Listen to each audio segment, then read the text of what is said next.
For fundraising, it really matters. We need philanthropy to be admired. You want it to be aspirational. When I make a lot of money, if I win the lottery, I'm going to give some money away. You want it to be something that people strive to do. What is it about the introduction of money that feels more undemocratic and an abuse of power? Because power exists. If you've got money, you've got power, but you can use that power for good as well as for bad. Dolly Parton, the country music singer, gave some money to an attempt to develop a vaccine for COVID, which was successful. Dolly made this $1 million gift to her friend for his lab to support the work that they were doing in it. And I think the word she used, she said, I just want to help and do some good. What happened was, and of course the scientist had money from other sources, he had government funding and business funding, but Dolly's $1 million was in there as well. That ended up being the Moderna vaccine, which many of us had and is still one of the main vaccines that's used out there.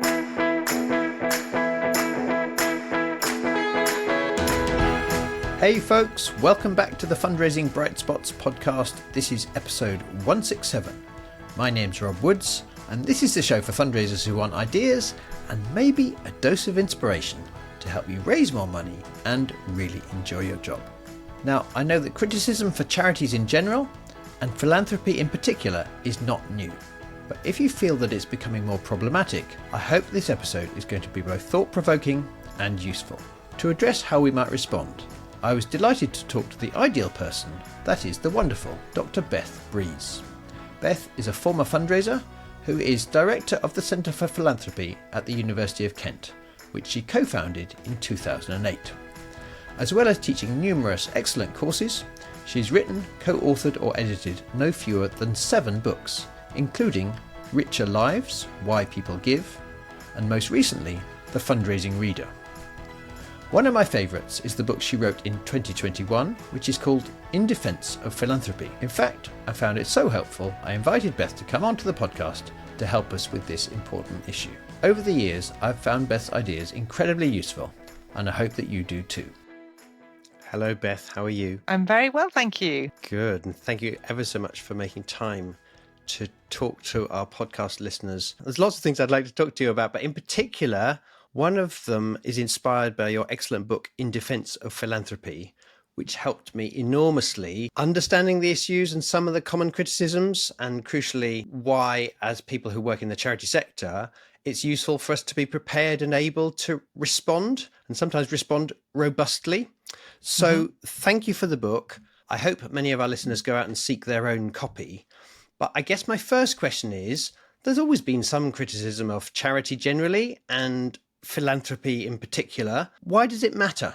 I think it matters because we've got to a stage now where when people hear the word philanthropist, the image that comes to mind is of somebody a bit dodgy, problematic. Where's the money come from? What are they trying to do? What's their secret hidden agenda? Fundraising needs the opposite image to come to mind of philanthropy as somebody who's good, who's trying to make a difference in the world, who's generous. If we don't have the right kind of image of philanthropy in our mind, then fundraising it becomes even harder than it already is, because all we can offer the donor really is they're going to feel good about themselves at the end of this transaction. They're going to feel they did some good in the world, that they made the right decision of how to use their money, that they were generous, and that people are glad they were generous. That's very, very different to somebody giving some money and then hearing, oh, did you do it for the tax break? Oh, you just wanted your name on a building? Oh, were you just really trying to kind of prop up your own interests? What's in it for you? So can you see how these associations that people have with the word philanthropy and the action of philanthropy really matters to fundraisers? Because all they can offer, they're not offering a product, they're not offering anything tangible at the end of it. They're offering a donor kind of a feel-good, intangible result, and they're not going to get that if our sort of cultural shared idea of philanthropy is of something problematic. Yeah, and I did really enjoy your book. One of the points that I liked is you helped me see that even though many of these criticisms are primarily leveled at multimillionaires, actually it matters to all types of fundraising, because the same kinds of ideas, maybe even subconsciously, sort of filter through and affect and cause us to question the validity of all kinds of donating. Exactly. So the word philanthropy is just one word. It doesn't really separate itself out into the person who gives a few pounds, the person who gives many millions of pounds, whether they're giving in America, giving in Britain, what they're giving to. It's just one word. It's a bit of a blunt word. And so a lot of this hypercriticism, which we'll get into later what I mean by that, but this hypercriticism about philanthropy, I think is really only targeted on quite specific kinds of giving, often in America, often to kind of political policy type activities and given by certain kinds of donors. And yet the same criticism, I find fundraisers saying to me, my job's just so much harder now because people think if I give some money, then people are going to say, oh, were you just trying to evade tax? Why were you doing that? Did you just want your name on a building? And so these ideas, these problematic associations of philanthropy are just coming over the Atlantic to the UK and making it harder to raise money, in London or in Aberdeen or in Canterbury, when really there aren't these issues of philanthropy undermining the state. I mean, the amounts of money don't allow for that in the first place. There's an awful lot of anonymous giving still goes on in the UK. We know, because we know our donors, that there's always mixed motives. They're giving for all kinds of sort of socially interested reasons and because they want to do it. But the story we're hearing about philanthropy in the public realm, whether it's in the newspapers, on social media, in Hollywood films, it's always about the philanthropist as really quite a problematic person. And as I say, for fundraising, it really matters. We need philanthropy to be admired. You want it to be aspirational. When I make a lot of money, if I win the lottery, I'm going to give some money away. You want it to be something that people strive to do. If it's disparaged and discouraged and seen as a bad thing, then it's just really making fundraising a lot harder than it already is. Yeah, and goodness knows there's plenty of things that make fundraising quite hard anyway. One thing I would love for our listeners to get from this conversation is a greater confidence and potentially clarity in what the criticisms are, particularly so that they can respond and reframe to anyone who is willing to listen, so that as a sector, we are helping to win the argument. So that's one of the things that your book helped me with. But in the episode we've got now, maybe the starting point is if you could share from your research what the 2 or 3 main types of criticism are, because if we know what those are, then we can deal with them in turn. Yeah, thanks, Rob. So I think when I started this study, and by the way, this was my COVID project. I didn't make banana bread or do any of those other things that people did.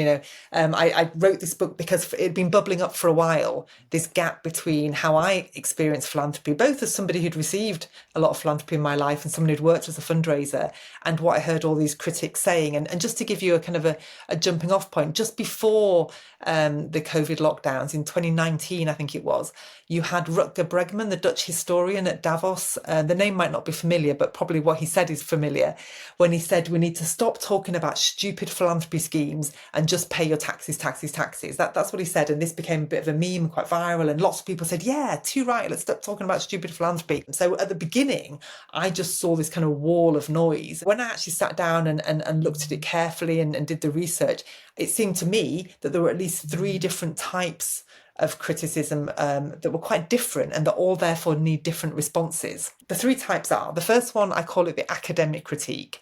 All I mean by that is it's often written in quite scholarly terms. So some of the people you see writing these books, they are working in universities, for example, and they focus a lot on the problem of power and influence. And they say that philanthropy undermines democracy, that just because you're richer, why on earth do you get to decide what happens? You're not voted in by anybody. The second one, I call it the insider critique. And this is basically the idea that within the charity sector, we say, oh no, you shouldn't fund this, you should fund that. So the kind of people who set up giving advice, like Give Well, or these kind of, here's how your money could be better spent. If you buy a malaria net for $5, you'll definitely save a life. But if you give $5 to a campaigning organisation, who knows where it'll go. So this idea of trying to tell people where their money should go and how it could be spent better. And this is a great example of a critique that's been going forever. I mean, back at the end of the 19th century, there was the charity organisation societies, and they were forever saying to Victorians, don't give to beggars in the street, give it to us and we'll make sure it reaches the deserving poor, those who are not drinking and those who are living kind of godly lives. So there's always been people who've had this sort of insider critique. They're part of the sector, but they really have strong views on how the money could be better and worse spent. Now, every donor I've ever met wants their money to be spent well. It's not controversial to say you want your money to spent effectively, but of course we all have different definitions of what counts as well and less well. And this idea that you can sort of set up some kind of metric that says, we'll calculate and show this with this data-driven way, you should give it to this cause and not to that cause. I think basically very, very few charities would ever come out of that calculation unscathed, because really the cheapest interventions tend to be in the poorest countries, and they tend to be health related. So you'd never have any arts philanthropy, you'd never have hospices, you'd never have really anything happening in a Western country because it's always more expensive. So that's the insider critique, this idea that you're giving to the wrong things, you should be giving to this other thing. And then the third one is probably the one that's the most common in the public domain. I call it the populist critique. And like all populist arguments, whether it's in politics or any other sphere, it's giving very, very simple answers to very complex questions. So the populists say, all private givers are just in it for themselves. They're all bad people, they're hypocrites. They've made their money in a sort of a tainted way. They've got sort of hidden motives, and they've got messy lives, and we just don't want anything to do with them. So it's just a very simplistic criticism of big donors. And my kind of response to that is to say, who cares if they're divorced, or you don't like how they look, or you don't like how they dress, or you don't want to have a pint with them. If they're funding good work and it's making good things happen, can we just set aside our feelings about people that we don't actually even know too well? So those are my three critiques. Thanks, Beth. That absolutely makes sense for me. As I say, in a moment, I'd love to get your response to each of the three types of critique. But maybe even before that, let's see the massive upside. And there were several great examples in the book you mentioned of where, as far as I can see, none of those three arguments could possibly make much sense, but some good was done. And one of them was early on in the pandemic itself. Indeed, this is one of the rare good news stories, or kind of upbeat, sort of jolly stories that I think you're referring to, which is when Dolly Parton, the country music singer, but well beloved Dolly, gave some money to an attempt to develop a vaccine for COVID, which was successful. And I use that example, Rob, because I think so often when we think philanthropist, we think of a white male tech bro, from the west coast of America. It's a very different kind of image to, Dolly, who's from a poor background, who's a female country music icon, who relates very well, I think, to ordinary people. So she's not, she's not Mark Zuckerberg. She's not a sort of a very distant kind of, as I say, a tech bro.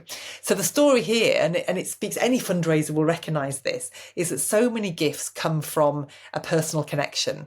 So back in 2013, I think it was, Dolly had a minor car crash, nothing serious, but she had to check into Vanderbilt University Medical Centre, which is her local hospital, sort of university hospital. And she got to know the doctor. You can imagine, I bet she's chatty. I think he didn't know particularly who she was. He wasn't a particularly country music fan, and she wasn't obviously a scientist, but the two of them clicked. So they stayed in touch after that incident in 2013.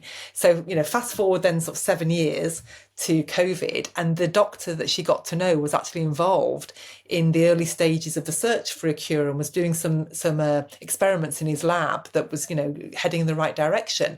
And so Dolly made this $1 million gift to her friend for his lab to support the work that they were doing in it. And I think the word she used, she said, I just want to help and do some good. What happened was, and of course the scientist had money from other sources, he had government funding and business funding, but Dolly's $1 million was in there as well. That ended up being the Moderna vaccine, which many of us had, and is still one of the main vaccines that's used out there. So this philanthropic gift, it was given as an altruistic gift because of that personal connection with the scientist. And when people criticise philanthropy, they're forgetting about these good examples. They're only focused on the tech bro who's trying to mess with education services, or is getting involved in politics in some way. And I think the Dolly Parton example is far more common and typical, and yet those examples are being overlooked because they don't quite fit with this narrative of philanthropists are really annoying and problematic and difficult. For those who know my work, I've been interviewing major donors since about 2008. So I did the £1 Million Donor Report for many years. I loved doing that piece of research because I got to speak to people who'd given a single gift of £1 million or more. So I start the book with 3 of those examples where just, generous people had some spare money and wanted to do something good with it. So I talk about Dame Stephanie Shirley, who I think is quite a well-known and respected philanthropist, who has got a big art collection. And she has always funded autism services because her son had autism. So again, there's that personal connection there.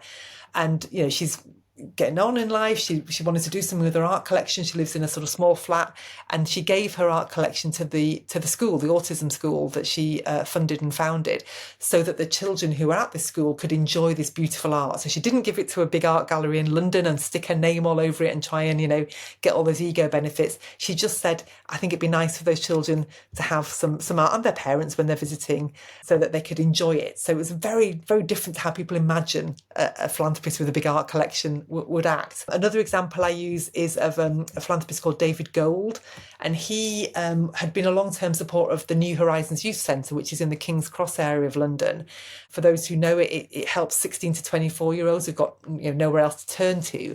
And in the last sort of 20 years or so, the kind of people who've been needing help at that centre had changed from being maybe local kids to people who are coming off the Eurostar, which arrives at St Pancras, which is quite near King's Cross. And so the potential beneficiaries had changed, and they weren't necessarily needing the kind of help that the centre was offering, education, employment, access to bathing facilities and so on. They needed something different. So David said to the director of this centre, what is it? What's the one thing you'd most want to do, but you think no one will ever be willing to fund? And I think what he's getting at with that question is, I'm not the expert. I've got money. I care about what you do. I know you do a good job, but you're the expert. You run this charity. You tell me what is it that you most want money for, but you think no one's ever going to fund that.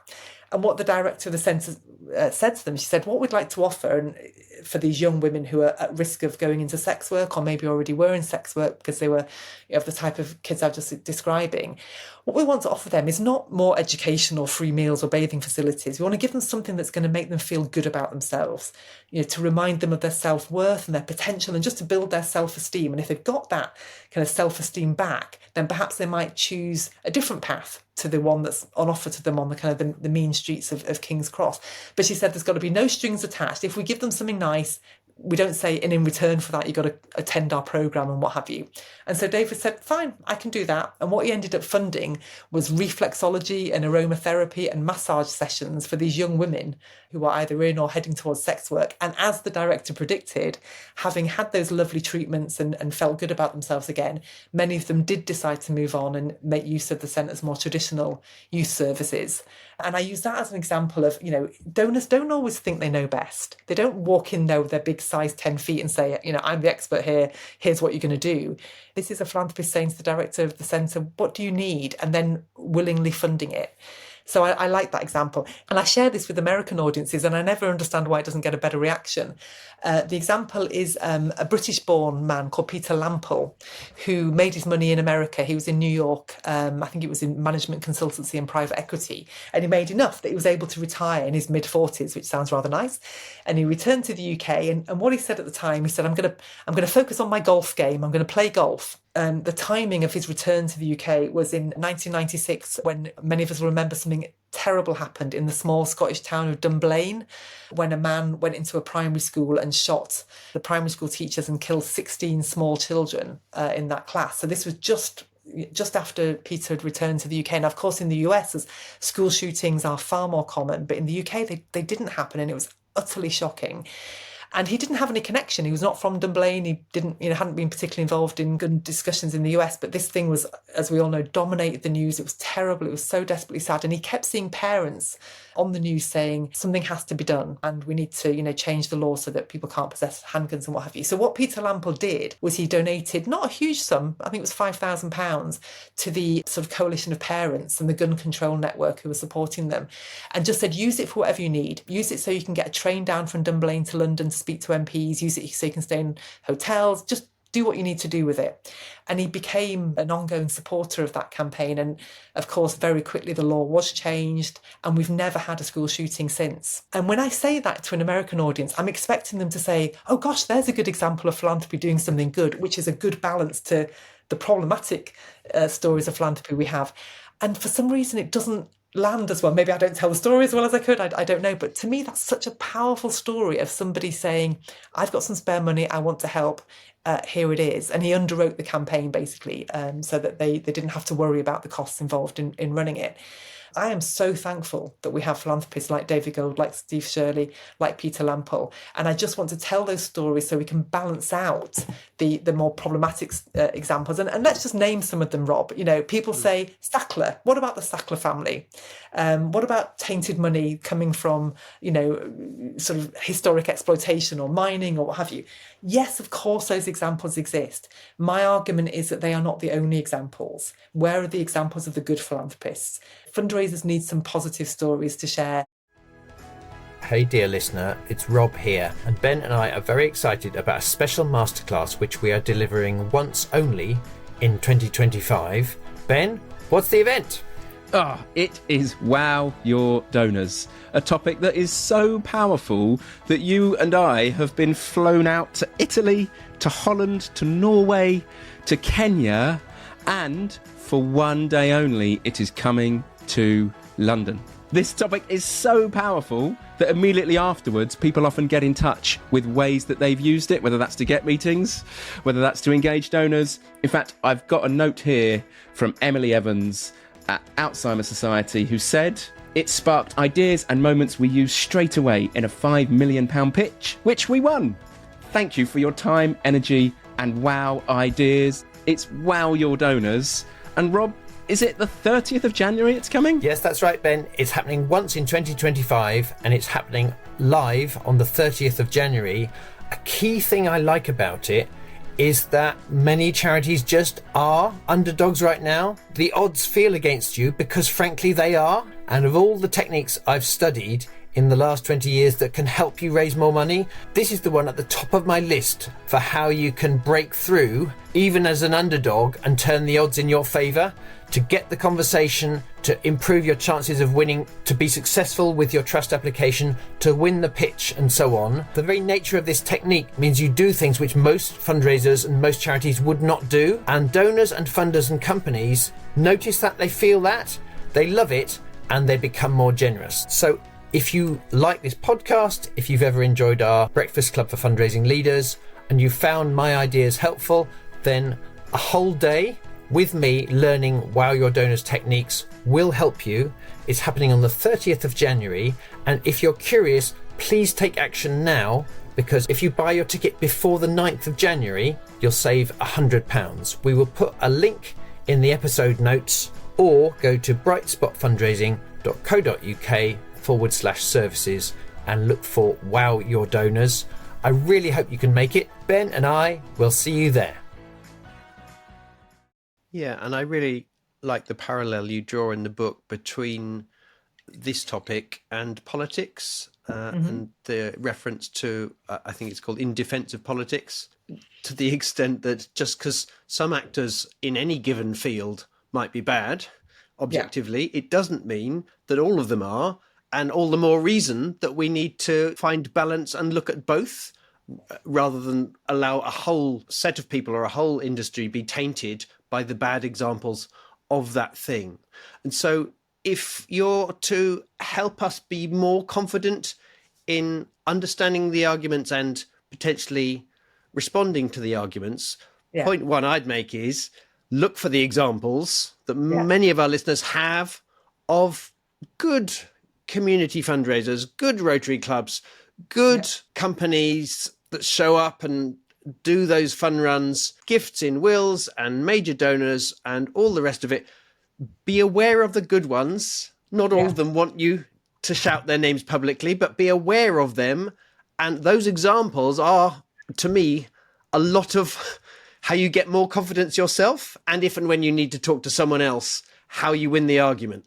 That said, if we were to kind of also make use of your framework of those three main buckets, what kinds of things would you say if we were to reframe any of those three criticisms? Yeah, thanks, Rob. And I think that's a really important point about, it's not just philanthropy that's the reality of it is not always, what we'd hope for in terms of the idealised version. And I think so, yeah, there was a book called In Defence of Politics, which I read when I was a student by Bernard Crick, who was a Scottish thinker and a very clever man who wrote beautiful books. So I remember that. And basically the argument is, just because there are some bad politicians, just because there are some bad policies, just because sometimes democracy doesn't work as well as we hoped it would, you don't give up on politics. You don't say, oh, all politics is problematic, so let's just give up on it. Whereas in philanthropy, we seem to say, that's a bad example of philanthropy, that's a bad example of a philanthropist, therefore, philanthropy is bad. So that's what intrigued me. Why do we not allow for any nuance within the philanthropy sector? There are good and bad businesses, good and bad politicians, and good and bad philanthropists. In fact, I could have saved myself the trouble of writing an 80,000 word book by simply saying that. There are good and bad philanthropists, good and bad businesses, good and bad politicians. So that's kind of the nutshell. But I do think that people have forgotten that. I think they think philanthropy, full stop, is problematic. So you're asking about the examples within, basically how do we respond to these critiques? So I'm very happy to share with you some of my examples, but I would just want to preface that by saying this is my defence. It's a defence. I really hope that some other people will come up with their own arguments against. There's a lot of books out there, a lot of articles, a lot of examples on telly, whether it's sitcoms, films, the stage, where the philanthropist is a baddie. So there's my one book offering a defence, and that's not enough. So I can give you my examples, but other people might have better examples. But let me give you another one within that. They worry that philanthropists have undue power, like outsized power, just because you're rich. You get to have access to politicians, you get to make certain things happen. And they're right, it's not democratic. We do believe in one person, one vote. We're all equal at the ballot box. But it's not just philanthropists that have outsized power. Celebrities have. Whatever Taylor Swift says or does, my daughter thinks is true. She's also generous in her other life, but it's because she's a wonderful musician and very popular. So celebrities have power. Campaigning journalists have power. Look at the post office scandal. Thank God for those campaigning journalists who drew attention to something that was happening and changed things. And of course, policy change and better treatment of those postmasters and postmistresses. But those journalists were not elected. That was undemocratic in that sense. We all think, oh yeah, the media holds the government to power, but they're not elected either. There are many of them. Gandhi, wasn't elected. Martin Luther King wasn't elected. Greta Thunberg's not elected. There's a lot of people out there who have power and influence, who are trying to do good in the world, not just with money, but in other ways. And we don't seem to mind that. We don't say, gosh, Greta Thunberg is entirely undemocratic. She hasn't got an electorate behind her. She's unaccountable. We say, thank you. Thank goodness you're stepping up. So why is that different to Peter Lample stepping up and using his money to fund the anti-gun campaign? Why is it different to Steve Shirley using her money to help children with autism? What is it about the introduction of money that feels more undemocratic and an abuse of power? Because power exists. If you've got money, you've got power, but you can use that power for good as well as for bad. So those are the kind of examples I would try to use with the academic critique. And I suppose fundamentally what I'm saying is it's a reasonable trade-off. Yes, you get to decide what happens, when you're a philanthropist, but it's worth it because of all the good that can be and has been done. On the insider critique, this idea that you should give to this, you shouldn't give that to that, the other. I think historically people have always had their opinions about what's the right cause. And I like the fact that we live in a society where we don't differentiate. We don't say you can have a bigger tax break if you do this kind of cause and a less one. We just say, look, if it passes the basic public benefit test, all charities are equal. And you and I will have our own opinions on what's a better, more worthwhile charity. And we follow those opinions with who we choose to donate to. But we don't say you can't exist because you're doing one thing or another. So I think it's really important to say, this is a voluntary world. We've all got our own opinions. There are many different ways to make the world a better place or to try and tackle some of the harms in society. And it's a kind of a marketplace of ideas, I suppose. And it doesn't help for people to start saying you should do this, you shouldn't do that. It makes it feel like fundraising and philanthropy are a test, that you might fail. What do you mean you gave to that cause and they didn't spend your money quite as effectively as this other cause? It turns it into something much less joyful. The people who make these arguments often call themselves effective altruists. And the example they would use, it would be contrasting, say, the Guide Dogs for the Blind with a charity that can do quite cheap surgery in poorer countries and save people's sight. So they would say it is wrong to spend £50,000 training up and providing a guide dog for one blind person in the West, when that £50,000 could have saved hundreds of people's sight in a different part of the world. Now, at one level, that's a reasonable argument to make. And somebody might say, do you know what? I'm going to direct my money over to the people doing those cheap operations. I agree with that. Someone else might say, but I still think that people who are blind in Western countries deserve freedom and independence, and I know that guide dogs give them that independence, so I'm still going to fund guide dogs. Another example they use is things like the Make-A-Wish Foundation. What on earth are we doing wasting money sending sick kids to Disneyland when that same amount of money could save lives, tackling illnesses that are killing awful numbers of under fives in Africa, let's say? As I say, it's not that you disagree with the maths. It's just saying, why don't we do both? These are all good things. The idea that the £5 spent over here is at the expense of the £5 over there. You could do both. So I worry about this idea. And nobody ever says, oh, the person who bought the yacht killed 500 people because they could have spent that money. They only ever contrast different kinds of philanthropic spending with each other. So if the insider critique said all money should only be spent on these most effective interventions, then I might have a bit more sympathy for them. And one of them does say, if you pay for a museum wing to be built, you are responsible for killing the people that could have been saved if that money had been spent on medical interventions in Africa. I just think that's a really, really dangerous argument because, as I say, I don't know where it leaves any good apart from a handful of very cheap interventions in poorer countries. Yeah, I've not examined this argument in great depth, but to an extent, my response is, where does this level of analysis ever end? Yeah, and I do want to say, by the way, that a lot of the effective altruists are coming from a good place. They're often very generous, giving 10% or 20% or even more of their income away. My argument is, you do you. If that's how you want to give and you want to crunch the numbers and choose that but don't tell everyone else that they're wrong. Who made them the philanthropy police? Who made them, get to decide what happens? So I think there's part of that, but I do respect if that's how you want to give, that's fine. There's just many different ways to give. But to your point about, how do you follow it through? I mean, the malaria nets is a good example because that's the classic, the only thing that's, that you can justify giving to. How was that science developed? That science was developed because many decades ago, people put money into, I think it was the School of Tropical Hygiene in London, where the Nobel Prize winner in the early 1900s worked out that the reason malaria, it happens is because of mosquitoes and sort of did the science behind it. So without big donations to universities or science labs doing sort of generalized research where you're never quite sure what results you're going to get, then you find the science that then eventually 100 years later leads to a very cheap malaria net being developed. Even then, you need the scientists to develop the nets, you need the product designers, you need the nurses who show how it works, you need all kinds of other people. So that $5 for the actual product is a product of so many other interventions, some of which are philanthropic, some of which are business, some of which are government. So it's incredibly reductionist to say only fund this and nothing else. Maybe the kid whose life was saved at great expense in the West goes on to then find the cure for something that helps lots of people all over the world. It's incredibly simplistic and reductionist to say only these things work. And I just think kindness is kindness and generosity is generosity. And the world's a better place when it happens than if it doesn't happen. And I worry that, again, these critiques make charity just seem like a test that you can fail, make fundraisers seem like they've got to produce these mountains of metrics to prove that your money's spent well, rather than just, it's a good thing to do, let's do it and see what happens. So I think these criticisms do make fundraising harder. The third criticism is easier to argue against because I don't really see any merit in them. I see merit in the idea there's problems with power and democracy. I see merit in the, we want the money to be spent well. You can't argue with that. You can still say the consequences are problematic.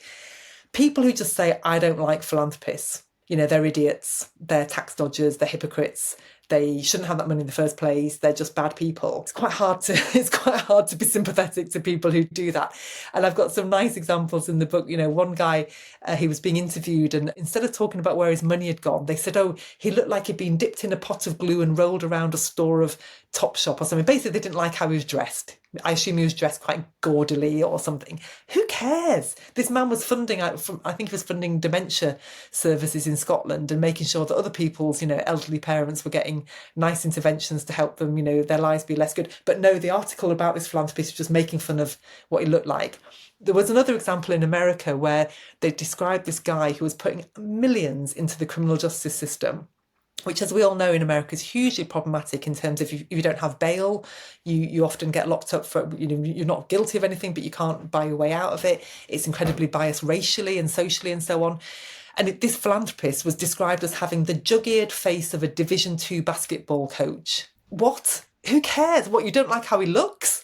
And he, to his credit, wrote a piece saying, you can criticise my giving, you can criticise, but do not, what the hell's that got to do with anything? And I was so pleased. And often philanthropists don't punch back.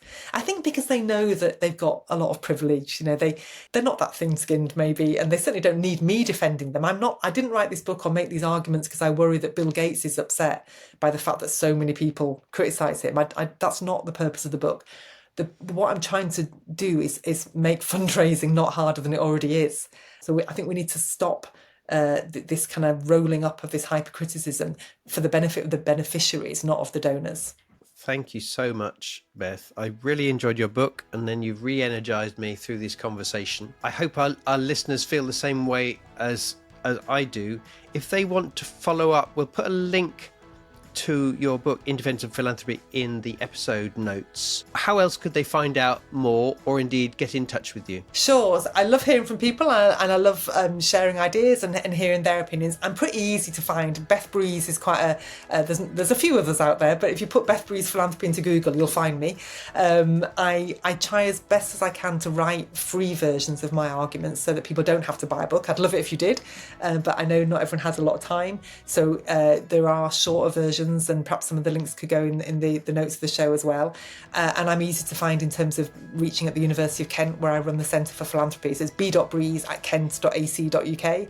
And, we do a lot of events. We have some free courses on fundraising. We have a Masters in Philanthropic Studies, which a lot of fundraisers take. We run a fundraiser apprenticeship if you've got young, junior, new staff who want to learn fundraising. So there's loads of different ways people can interact with us, and that's what we exist for. We want to be a bridge between academia and practice. All of my team, including myself, have worked as fundraisers and worked in the charity sector, so we get it. And we just love engaging with your listeners, and hope they found this useful, and we look forward to hearing from them. Thank you ever so much, Beth. Thank you for these wonderful books you write. Thank you for everything you do, and thank you for your time today. I'm quite keen to talk to you again about another of your key themes and another of your books, but for now, Beth, thanks for coming on the podcast. Thanks, Rob.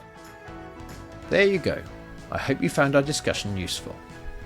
As we always do, we'll put a summary in the episode notes on the podcast section of our Bright Spot website, including a link to Beth's book and to the free resources that she mentioned. If you've not already subscribed to our show, do click that button now. You'll get instant access through your phone to dozens more examples and tips to help you with your fundraising.